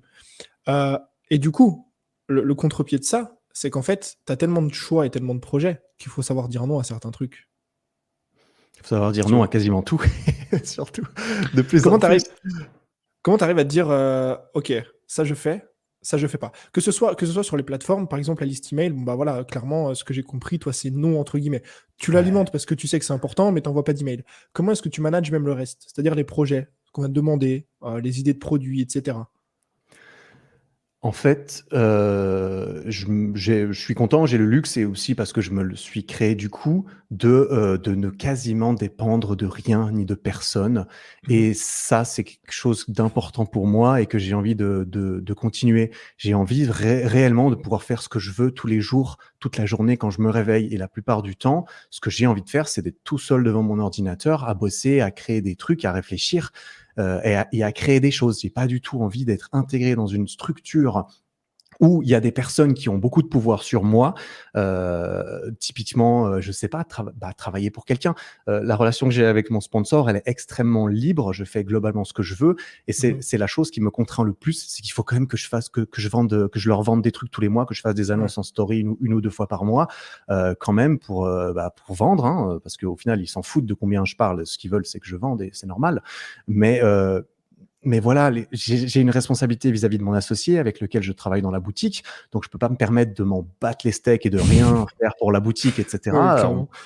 Tu vois, mais j'ai très peu je dois mon temps à très peu de personnes et j'ai envie que ça reste comme cela. Et aujourd'hui, vu que j'ai ce qu'il me faut pour vivre, en fait, c'est extrêmement simple de simplement me demander: est-ce que j'ai envie de faire ça? Oui, non, bah je le fais pas. Est-ce que j'ai envie d'envoyer un email alors que ça pourrait me faire gagner de l'argent, des abonnés ou quoi? Ben, si j'ai pas envie, je le fais pas, en fait, concrètement. Et c'est comme ça que je choisis ce que j'ai envie de faire et ce que j'ai pas envie de faire, parce que je peux me permettre de tout refuser, parce que je dépends de personne, en fait. Et c'est ça qui est important pour moi. Et pour pousser le truc plus loin, Et ça, c'est un problème d'un point de vue expansion, d'un point de vue business. Je n'aime pas le rôle de manager et je n'aime pas avoir à suivre les gens et à leur dire quoi faire et Ouais. à passer du temps à manager. Et donc, j'ai peu de personnes qui m'aident à faire mon travail. Et, et voilà. Mais c'est aussi, tu vois, avoir des gens qui sont sous ma responsabilité, c'est aussi, selon moi, une contrainte sur mon temps que j'aime Ouais. minimiser. Mais il y a un truc que tu as dit, c'est qu'en fait, aujourd'hui, tu as les revenus financiers pour justement pouvoir te permettre de dire non à certaines choses. Mais il y a des personnes qui ont les revenus financiers, mais qui pourtant Mm. ne font pas comme toi, c'est-à-dire acceptent des projets pour gagner plus, etc. Et ma question, c'est comment est-ce que tu arrives à un moment donné à shifter ton mindset en mode, parce qu'au final, vous êtes tous les deux dans la même situation. Vous générez des revenus, vous êtes libre, vous faites ce que vous voulez. C'est quoi pour toi le shift de mindset à avoir? Parce que je sais que c'est un putain de problème qu'on a tous en tant qu'entrepreneurs. C'est en mode, à partir de quand je me dis, OK, j'arrête de faire ça pour l'argent et je commence à faire ça pour moi. Je suis pas sûr d'avoir la réponse à cette question, honnêtement. Moi, je me pose beaucoup la question aujourd'hui. C'est aussi pour ça que j'adorerais parler avec plus de youtubeurs entrepreneurs qui sont extrêmement Casquette et développés tout. Ah ouais, ok. parce que certains sont extrêmement populaires, extrêmement riches pour dire ce qui est, et ils Oui, oui. continuent de pousser énormément. Et du coup, je me dis, bah oui, d'accord, tu as une entreprise, tu as des employés, il faut bien les nourrir, etc. Mais quand même, n'exagérons rien. Je pense que Après, même après tout ça, ça va. tout le monde s'en sort bien dans cette histoire, je pense. En tout cas, celui tout en haut, il s'en sort très bien, ça c'est sûr.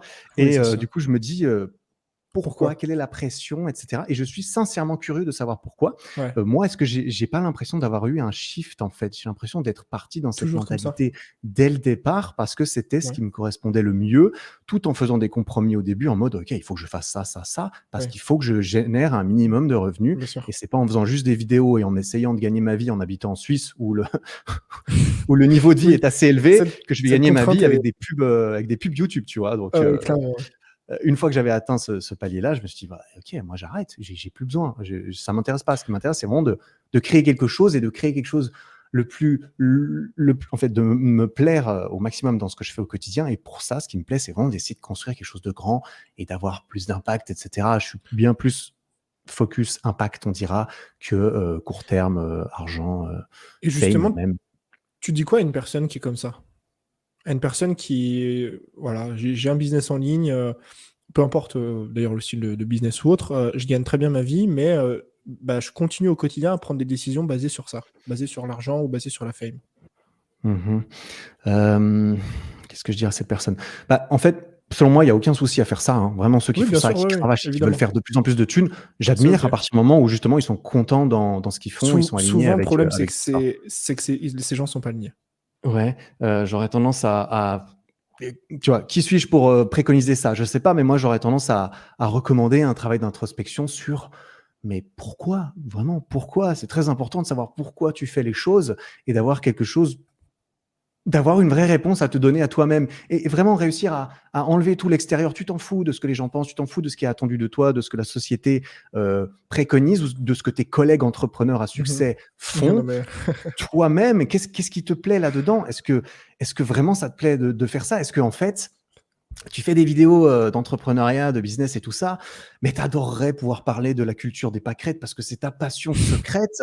Et ben dans ce cas, établis un plan, réfléchis à cela et tu dis ok, bon, même tu vois, même si ce qui te plairait vraiment à faire au quotidien n'est pas vraiment aligné avec ce que tu fais aujourd'hui, et ben rien ne t'empêche d'essayer de t'en rapprocher. Ou bien dans ce cas-là, au pire, on dira, et ça c'est peut-être un plan, c'est un plan que j'ai également. Bah au pire tu cravaches un petit peu, tu fais un peu ton argent, tu l'investis. Et c'est bien connu, les riches deviennent plus riches une fois que tu as de oui, l'argent, ils bien travaillent sûr. pour toi, etc.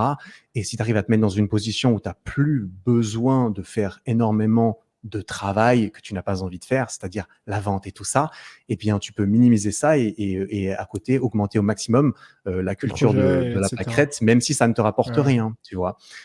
C'est un petit peu, c'est un petit peu ça. Moi, fondamentalement, tu l'as fait remarquer, avoir une chaîne YouTube de 500 000 abonnés, c'est intéressant pour lancer n'importe quel projet. Tu vas avoir une fondation sur laquelle pousser les gens. Et moi, c'est pas une fin en soi de vouloir être youtubeur et de vouloir faire des vidéos. C'est simplement qu'il y a énormément de choses que j'ai envie de faire dans ma vie, on dira. Moi, j'aime bien j'ai un espèce de palmarès personnel. J'essaie de rajouter des petites lignes à tout ça. Et je me dis, quel est le meilleur moyen de rajouter des lignes à tout ça? Quelle est la keystone habit, tu vois, entre guillemets, c'est ce principe d'habitude qui va aider tout le reste. Quelle est l'activité qui va pouvoir aider tout le reste? En dessous, quoi. Exactement. C'est l'audience. C'est avoir une grosse chaîne YouTube, c'est avoir une audience, d'avoir des gens qui aiment bien tout ça. Le jour où je sors un livre, il a déjà un petit niveau d'avance parce que tout ça. Et le jour où j'ai envie de faire d'autres choses, parce que c'est quelque chose que j'aimerais bien faire, moi, c'est me mettre dans une position où j'ai plus besoin de me soucier de l'argent du tout. Comme ça, si un jour j'ai envie de tout arrêter et d'aller faire... je me suis toujours dit que j'aimerais bien faire de la musique, tu vois, j'aimerais bien composer de la musique électronique, parce que c'est quelque chose qui m'a toujours plu. Et je me suis dit, ok, à 35 ans ou quoi, j'essaie d'être posé niveau financier, comme ça, si j'ai envie de tout arrêter et de prendre juste 2 ans dans une cave à essayer de composer de la musique, parce que c'est ça que j'ai envie de faire, eh bien, je peux, et je peux me mettre dans cette situation. Donc voilà, j'aurais envie de dire, est-ce que tu peux faire coïncider ce qui te plaît vraiment au fond de toi avec ce que tu fais actuellement, ou est-ce qu'il y a un moyen à terme de converger? Parce que même si au quotidien, tu fais des choses avec lesquelles tu n'es pas spécialement aligné, si tu as l'impression subjective qu'à terme, elles vont t'amener là où tu te plairas mieux, c'est-à-dire à pouvoir simplement t'occuper de ta passion et vivre à côté avec ce que tu fais, tu vas quand même pouvoir te plaire et trouver du sens dans ce que tu fais au quotidien, parce que tu sais qu'à terme, ça va t'aider. C'est comme quand tu fais un travail que tu n'aimes pas, si tu sais que c'est pour subvenir aux besoins de ta famille, tu n'as pas d'autres options, tu es content de le faire parce qu'il y a du sens. Le sens, c'est pouvoir donner à manger à mon fils. Ouais, tu vois. Donc, il faut réussir juste à trouver du sens dans tout ça. Soit le sens, il se tourne vers le chemin, soit le sens, il se tourne vers la finalité. Où est-ce que tu as envie d'aller ou... Il faut faire attention avec cette histoire de finalité, évidemment. Clairement. D'être content au quotidien, parce que si la finalité, elle est dans très longtemps et que le chemin est incertain, niveau motivation, c'est pas toujours...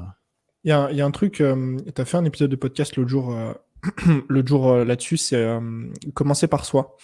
Et en fait, je trouve que, à mon sens, dans le business, comme dans la vie, comme dans plein de trucs, c'est tellement sous-estimé ce travail dont tu parles d'introspection, de se dire en fait, qu'est-ce que finalement je veux au fond de moi, parce que c'est vrai que c'est des questions, ça peut paraître hyper théorique à la base, en mode oui, mais bon, ça va, enfin, qu'est-ce que je veux dans la vie? Bon, je veux réussir, ok. Ouais, mais ça veut dire quoi réussir pour toi, tu vois? Pourquoi tu te poses là, tu réponds à chaque réponse que tu donnes, tu reposes un pourquoi et tu essaies d'aller chercher un petit peu tout ça. Mais en plus, ça paraît un peu, tu vois, gnangnan, utopique cliché, et regarde tout, au fond de toi, utopique, stéréotype du dev perso, tu vois. Mais selon moi, il y a énormément de fond et de vérité là-dedans qui est très intéressant, de réellement te mettre tout seul et de te parler à toi-même et de te poser vraiment des questions et de travailler là-dessus. Et c'est quelque chose qui peut faire peur à certaines personnes, notamment quand tu n'as pas trop l'habitude de remettre en question ce que tu fais. C'est un peu effrayant, c'est l'inconnu, c'est compliqué. Se connaître soi-même et savoir un peu qui on est et ce qu'on a envie de faire, c'est pas facile, ça fait peur, c'est un processus constant et perpétuel à mon avis, et c'est pas évident de se mettre dedans, mais à mon avis, ça a de la valeur pour soi. Clairement, parce qu'en fait, moi j'ai fait ce travail d'introspection il y a 2 ans en arrière, je pense. Enfin, je le fais perpétuellement au quotidien, mais en tout cas, j'en ai fait un gros il y a 2 ans en arrière, à une époque où je me suis retrouvé très seul. Et en fait, au début, j'étais là en mode « Ah, ça fait chier d'être seul quand même ». Et après, je me suis dit « Ah, en fait, non ». Parce que quand t'es seul, t'as plus ce truc de te dire « Je fais ça pour lui, je fais ça pour elle, j'ai toutes les personnes autour de moi qui influencent sur mes décisions ». T'es là, tout seul avec toi-même, et t'as plus d'autre choix, en fait, que de trouver des réponses tout seul. Et je trouve que ce travail d'introspection, il se fait très bien seul. Et en fait, il a eu énormément de déclics que je n'avais jamais soupçonnés dans des domaines tellement différents dans ma vie, sur le type d'entraînement que je voulais faire, sur le type de business que je voulais développer, le type de vidéo que je voulais développer. Parce qu'au final, j'ai compris ce que je voulais faire, qui j'étais, quelles étaient mes appétences, etc. Et j'ai pu petit à petit, tu vois, tourner vers... Et en fait, on pense trop que le travail d'introspection, c'est juste... ok, je vais chercher une façon d'être heureux ou de définir le succès. Alors qu'en vrai, il y a tellement de choses dans son quotidien qui partent justement de ce travail d'introspection. Bah, c'est un peu la base, c'est un peu la source de tout. La source de Mm. tout dans ta vie, c'est toi-même. Tu vas être avec toi-même toute ta vie, c'est le seul truc qui est sûr, tu vois. Et j'avais entendu dans un de tes épisodes de podcast justement que tu avais fait ce travail et que toi, justement, ta façon de trouver ça, c'était aussi de commencer par faire des vidéos un petit peu Oui. comme ça, sur des sujets et tout. Et à force de tester, à force d'essayer plein de petits sujets, tu as fini par te spécialiser un petit peu plus dans quelque chose Mhm. qui à la fois te plaisait à toi, à la fois plaisait à ton audience. Et toi, ton chemin pour trouver ce qui te plaisait vraiment, il est passé par tous ces petits méandres et tout ça. Mhm. Et c'est le chemin normal. En fait, c'est comme ça je pense, hein, c'est comme ça qu'on réussit à trouver un peu son chemin. C'est Ouais. en Il y a- arrivant dans il y a des beau- cul-de-sac aussi. C'est ça. Il y a beaucoup de. C'est un truc que tu fais aussi beaucoup, toi, de tester des nouvelles choses, des nouveaux challenges et de sortir un petit peu tous les jours de ta zone de confort. Parce que bah, c'est ce qui te permet aussi d'apprendre et de savoir si bah, je teste A, bah, si A ça me convient pas, ok, je vais aller voir B et C et D et E et F. Et c'est comme ça aussi que. Comment est-ce que tu cultives ce mindset-là? Je trouve que c'est intéressant parce que théoriquement, c'est super de faire ces choses, mais en termes de pratique, tester A et en fait te dire que ça fonctionne pas, c'est synonyme d'échec, tu vois. C'est-à-dire que le mindset, c'est en mode, là, ce qu'on est en train de dire aux gens, entre guillemets, c'est essayer plein de choses pour vous trouver vous-même, et puis vous trouverez bien quelque chose qui vous plaît, mais du coup, sur le chemin, ils vont rencontrer, tu vois ce que je veux dire? Mhm. Et je suppose, hein, à nouveau, je n'ai pas la prétention d'avoir la réponse On à n'a beaucoup de jamais de toute façon. questions, mais il faut réussir à se conditionner comme quoi, quand tu arrives à un échec, tu fais pas marche arrière. C'est pas, tu pars du point A, tu vas au point B, et si ça marche pas, tu reviens au point A. Non, tu restes au point B, tu continues au point B. Il faut pas s'attendre à toujours faire des marches arrière au Mhm. point A pour finalement atteindre le point Z en ligne droite de A à Z, avec plein de petits trucs qui ont raté autour. C'est vraiment un chemin complètement zigzagué comme ça. Et, et il faut croire en le fait que, selon moi, c'est très subjectif, beaucoup. C'est vraiment, est-ce que tu arrives à te convaincre toi-même aussi que ça fait partie du processus d'apprentissage, que ça fait partie de la destination à laquelle tu as envie d'arriver. Tu vois, à nouveau, on tombe rapidement dans des clichés où je n'échoue jamais, j'apprends, tu vois, ce genre de choses. Mais, Clairement, mais c'est putain de vrai quand même, tu vois. C'est clairement. vrai si tu décides de le voir comme ça aussi. Donc, il y a aussi un travail de perception et de subjectivité là-dedans qui est important. Parce que, ouais, ça, je Il y a sais un pas. bouquin, il y a un bouquin là-dessus que j'avais lu, moi, de Ryan Holiday. C'est The Obstacle is the Way. C'est Mm. justement cette idée de transformer, en fait, ses essais, ce qu'il appelle même pas échec, en fait. Et c'est ça que je trouve intéressant, c'est ses essais en triomphe. Et bah, c'est un bouquin, je le glisse là. Il est Mm. hyper intéressant, justement, sur ce mindset de croissance perpétuelle, d'échec, etc. Je voulais te poser une dernière question. Et enfin, après, j'ai trois autres petites questions. Enfin, bref, sur la fin. En ce qui concerne l'entrepreneuriat, parce que je sais que tu as dit plein de choses tout à l'heure, justement sur le fait de travailler seul, etc. Enfin, d'entreprendre, que tu aimais bien justement pas avoir de personnes à qui rendre des comptes, etc. Même si aujourd'hui tu as des associés et tout. Comment tu gères un petit peu cette solitude d'entrepreneur? Mm. Ouais, c'est intéressant ça. Alors moi, j'ai la chance là-dedans, j'imagine, enfin la chance. En tout cas, ce qui est sûr, c'est que j'aime beaucoup être seul. Je suis assez introverti de nature. J'étais assez timide Mhm. en plus d'être introverti, parce que selon moi, c'est pas la même chose. J'étais Ouais, timide quand j'étais jeune et adolescent, et maintenant je suis beaucoup moins timide, mais je suis toujours autant introverti. introverti. Et j'adore être seul. J'ai besoin d'être seul pour me ressourcer et tout. Donc, je me plais beaucoup dans la solitude. Et, euh, et je n'ai pas besoin d'avoir beaucoup d'interactions sociales dans mes semaines pour être rempli et épanoui. Et un temps, j'étais en couple. Pendant longtemps, j'ai été en couple avec une fille avec laquelle je me suis mis juste au moment où j'ai commencé ma chaîne YouTube. Donc, Ok. la relation et la chaîne YouTube ont grandi On grandit ensemble et il n'y a pas ensemble. eu de soucis, entre guillemets, à ce niveau-là. Et à ce moment-là, j'étais vraiment pleinement satisfait. Je pouvais passer mes journées à travailler tout seul devant mon ordi, à voir mes potes une fois par semaine et à voir ma copine tous les jours du coup. Et c'était parfait. C'était vraiment l'équilibre parfait pour moi. Et Mhm. j'avais vraiment pas besoin de plus. Et aujourd'hui, je suis célibataire depuis le début de l'année là. Et là, je me rends compte que Au bout d'un moment, je commence, surtout là en C'est ce bon. moment où je suis vraiment H24 devant mon ordi pour essayer de boucler des projets. Je me rends compte, je pourrais peut-être inclure un tout petit peu plus de social là-dedans, parce que vu qu'il y a plus personne qui vit avec moi à la maison, bah je suis avec mon chat, il est très gentil, je l'adore, mais ça a ses Il saoule, limites, tu quoi. vois. Ouais, ouais, ouais. Ça a ses limites.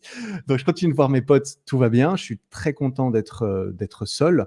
Mais ce que j'ai envie de faire maintenant, c'est de profiter des avantages d'être seul, parce qu'avant, vu que j'étais en couple avec ma copine qui avait ses études ici, je pouvais pas voyager, je pouvais pas faire toutes ces belles choses que je me disais que je ferais avec mon super lifestyle d'entrepreneur nomade digital.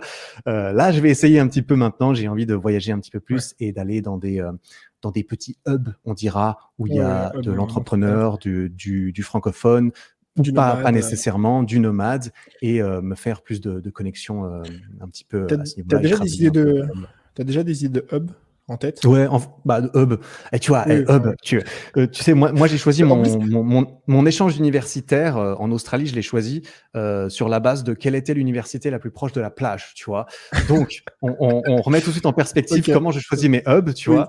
Donc, clairement. j'avais envie de partir. Moi, je vais aller au chaud, j'aime ça, et j'avais prévu peut-être là en novembre 2021, qui arrive bientôt, d'aller à Bali si jamais les frontières étaient réouvertes, ou C'est peut-être au ouvert. Mexique ou quelque chose comme ça. Et voilà, s'il y a suffisamment d'activités, entre guillemets, ou de gens, les gens, je les trouverai. Oui, Il y en a oui, toujours. clairement. C'est Euh, pas ce qui manque. je... Ouais, c'est pas ce qui manque. Donc, j'ai envie d'abord de choisir un endroit qui me plaît, et puis ensuite, Mhm. on va essayer de trouver des gens sur place. Et si ça se trouve, ce lifestyle, justement, de nomade digital ne me convient pas, et que je suis beaucoup mieux chez moi, en Suisse, dans mon QG, là où j'ai envie de rester pour toujours, parce que je me sens bien ici. Je suis assez casanier comme personne quand Mhm. même, mais je vais aller faire ce test, et je vais aller essayer de sortir un petit peu de tout ça. C'est c'est important d'aller faire des tests parce que sur les 3 dernières années, environ, je crois, ouais, à peu près 3 dernières années, je suis parti 3 fois en Asie. Mm. Et en fait, j'ai changé à peu près 4 fois de vie. En mode, j'étais comme toi, Ouais. c'est-à-dire que la première fois que je suis parti, j'étais trop content de partir. Je suis rentré en France et je me suis dit, ah putain, bon bah, retour à la vie, France, pluie, machin, etc. Je suis Ouais. retourné en Asie.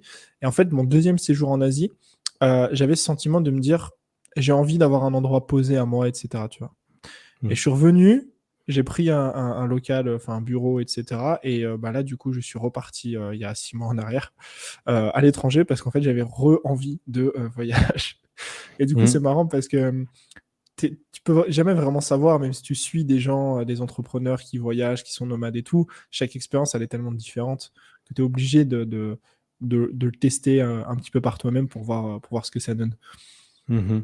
Ouais. Et je sais que moi j'ai aussi envie et besoin d'avoir un endroit chez moi. J'ai besoin d'avoir une chambre, un endroit où je peux être tout seul, enfermé. Mhm. Et donc je ne peux pas me plaire dans un système de backpack, sac à dos. Ah J'ai ouais, juste un non. petit ordi Oh, dans mon sac. Je dors dans clairement. des auberges et je travaille dans mon Ouais, lit ouais. avec 3 personnes dans la même pièce. C'est pas possible. Donc c'est pour ça que j'ai attendu, j'ai attendu longtemps avant de faire ça aussi. Et quand je vais à Bali, je vais me prendre un truc bien, tu vois. On est d'accord. En Mhm. plus, c'est moins cher qu'en Suisse, ça. Le Ah oui, non, mais loyer en clairement. Suisse, je peux me payer 3 villas à Bali, Ah oui, non, 3 mais c'est loyers à sûr. Bali de villas, tu vois. Donc, je me dis, ça va aller, je vais prendre un truc bien, je vais essayer de me mettre dans les meilleures conditions pour me Ouais. sentir entre guillemets chez moi, et du coup j'y vais pour une certaine durée de façon à me dire ok, je vais là-bas pour vivre, pour travailler, et si j'ai envie de passer toute ma journée à l'intérieur pour travailler, je peux, il n'y a pas de souci, mais ça me permettra aussi d'aller voir dehors et de me rendre compte si ça me plaît. J'ai pas envie de me mettre trop de contraintes euh, d'aventure et tout ça, parce que j'ai envie de maximiser les chances que ça me plaise, Mhm. et Ouais, je me en doute fait, que comme toi, va y avoir des allers-retours et oui, oui, voilà, c'est ah, ça. ouais, de me faire En une fait, idée, de tester en fait. tu prends ton lifestyle en Suisse et juste, hop, tu décales où est Exactement. cette base et C'est de pas changer tous les paramètres d'un coup, tu vois. clairement, en mode, je prends juste un sac à dos, je bouge tous les 3 jours, je change de lieu, de machin, de truc, ça C'est bien décale. pour les vacances, mais Ah je, ouais. je pars pas là, l'idée c'est pas de partir en vacances justement. Donc, Même si, même si les gens vont croire que tu pars en vacances parce que ouais. souvent on a cette vision moi je sais qu'on m'a demandé plein de fois si j'étais parti en vacances à chaque fois que je pars à l'étranger, je dis non, non, c'est Ouais. C'est ce que je difficile à dis à mes potes comprendre, quand j'ai mais envie de me la péter, tu vois. Ouais, c'est bon, je suis youtubeur, balèque, moi je pars en vacances, je travaille là-bas. Mais je au final, pars je suis 6 mois. jamais vraiment en vacances, tu vois. Ah non, moi c'est J'ai, clairement pas les j'ai, vacances. j'ai- la notion de temps libre, de week-end, de vacances, elle est tellement floue depuis tellement longtemps que voilà, c'est C'est ok. difficile. La Ouais. ligne entre le perso et le privé, elle est un peu floue, quoi. Elle existe pas vraiment en ce qui me concerne. C'est Non, vraiment tout est mélangé. clairement.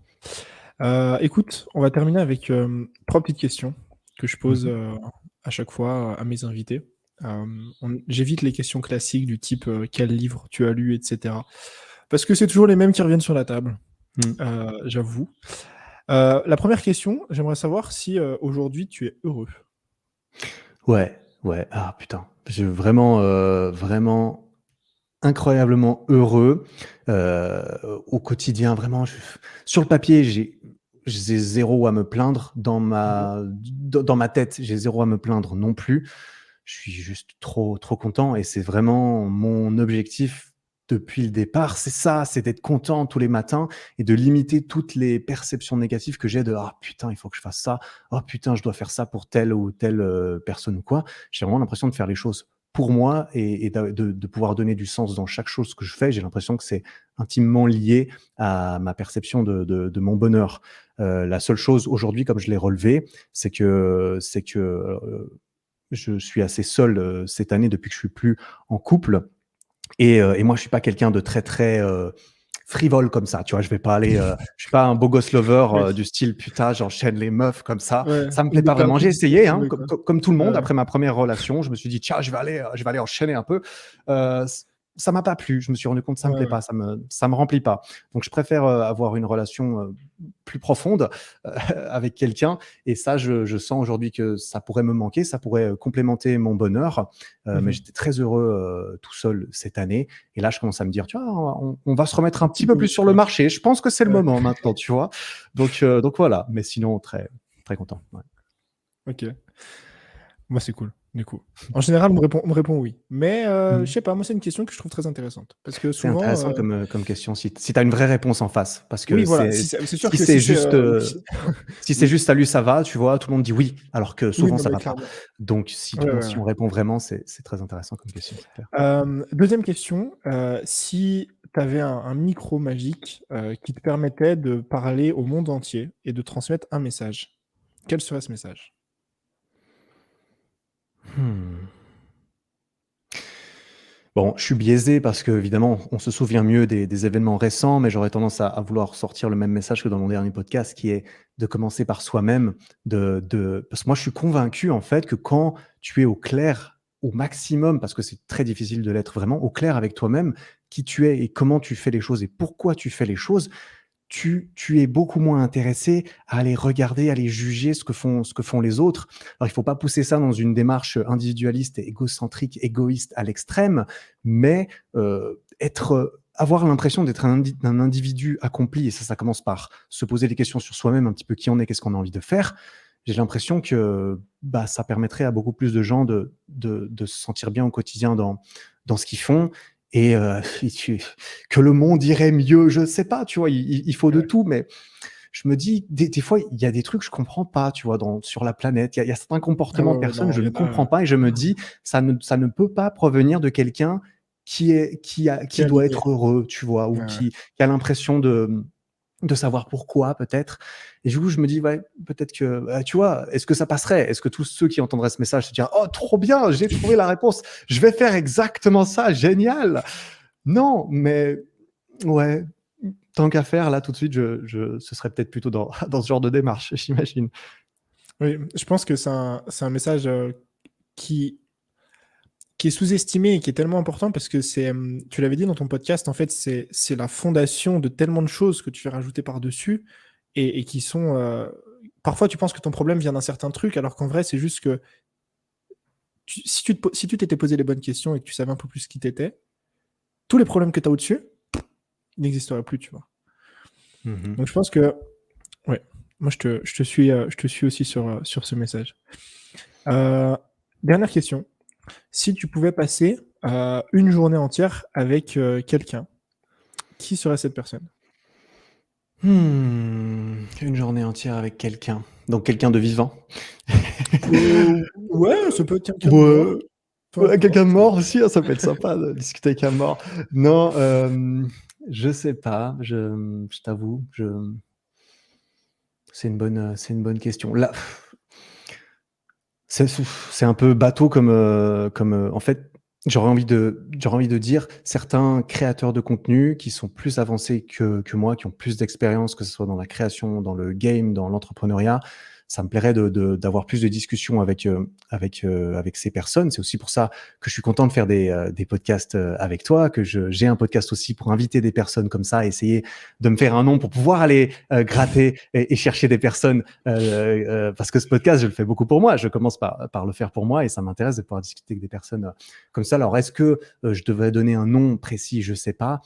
N'importe qui. Aujourd'hui, j'ai vraiment envie de connecter avec des personnes qui sont dans une démarche un peu similaire à la mienne, c'est-à-dire passionnées de création et de business autour de tout ça. Tu vois, ça me plairait bien de pouvoir discuter typiquement avec quelqu'un que tu connais sûrement très bien, avec Stan Leloup. C'est Oui, oui. de Ah oui, oui, Marketing bah, Mania. J'adore, ouais, ouais. j'aime beaucoup ce qu'il fait. J'écoute son podcast, ses vidéos et tout ça. Et je pense qu'un jour, on viendra à pouvoir discuter. Et je trouverais que ça serait intéressant de pouvoir discuter avec lui du côté business et tout ça. Tout comme de pouvoir parler avec Thibaut InShape, typiquement, que j'ai déjà vu. On s'est déjà vu, on parlait, on se connaît un petit peu. Mais avoir une vraie discussion avec ces personnes aussi pour savoir comment elles font les choses et pourquoi elles font les choses. Ça Mhm. m'intéresse énormément. Et je ne sais pas si je pourrais avoir ces réponses parce Ces que tout le monde n'est réponses, pas c'est prêt compliqué. à les Ouais. donner non plus ou voilà, où on a une réponse à donner. Mais je serais très intéressé de pouvoir discuter de ce genre de choses avec des créateurs. Ok. Bah, j'espère qu'un jour tu y arriveras. Je pense, je suis sûr même. Et On va méfie-toi, voir. il y en a qui sont quand même, genre, je pense notamment à Stan. Je sais que Stan est extrêmement accessible. Ouais. Je pense que si tu l'invites, il viendra sans aucun souci. Je t'avoue que j'ai essayé, j'ai envoyé un email Ah, et je me suis pris un petit mur de ah, son gardien qui lui, enfin un mur entre guillemets, c'était Stan pas ne le moment, quoi. en ce moment parce que j'ai Ouais, l'impression ouais. qu'il batch beaucoup ce qu'il fait. Oui, oui, Il fait tout clairement, ouais. d'un coup, il enregistre tous ses podcasts d'un coup, ensuite il les sort. Ouais, ouais. En tout cas, je pense qu'il acceptera la prochaine fois qu'il a un livre ou un truc comme ça. Ça, je pense qu'il va faire une petite tournée des podcasts à nouveau. Je sais qu'il l'avait fait Ah, la génial. dernière fois. Mais ouais, ce serait sympathique. De toute façon, Ok, moi j'ai bah. le time, hein, tu vois, j'ai vraiment le temps. Je me dis, ça Oui. peut être dans 2 ans, 5 ans, 12 ans, je m'en fous. Je suis Il y aura pas justement pressé. plus de trucs à dire encore, tu vois. Exactement. Je suis pas Il y aura pressé que ça encore soit lui, tellement plus quelqu'un de d'autre, choses. n'importe qui. Il y a le temps, vraiment. Eh ben, merci Eric pour Merci Tony, beaucoup. ce Merci magnifique beaucoup pour cette discussion et cette échange. opportunité. Ouais, c'était très, très cool. Si on a envie de te retrouver, d'en apprendre un peu plus sur toi ou de regarder un petit peu tes contenus, Eric Flag, partout. Eric Flag sur Google, ça devrait amener à la chaîne Oui. YouTube, au podcast Expansion. Là, c'est plus du dev perso, c'est moi qui parle ou qui interviewe des personnes. Ma chaîne YouTube, mon site internet pour des équipements, des programmes de sport, tout ce qui est le sport, c'est YouTube et mon site. Et puis, ouais, voilà. Parfait. C'est là, si jamais Je, il suffit d'aller chercher. je mettrai de toute façon les quelques Ouais, liens juste en dessous c'est dans les gentil. notes. Je te remercie Eric et puis bah je te dis à la prochaine. Merci Tony, à bientôt.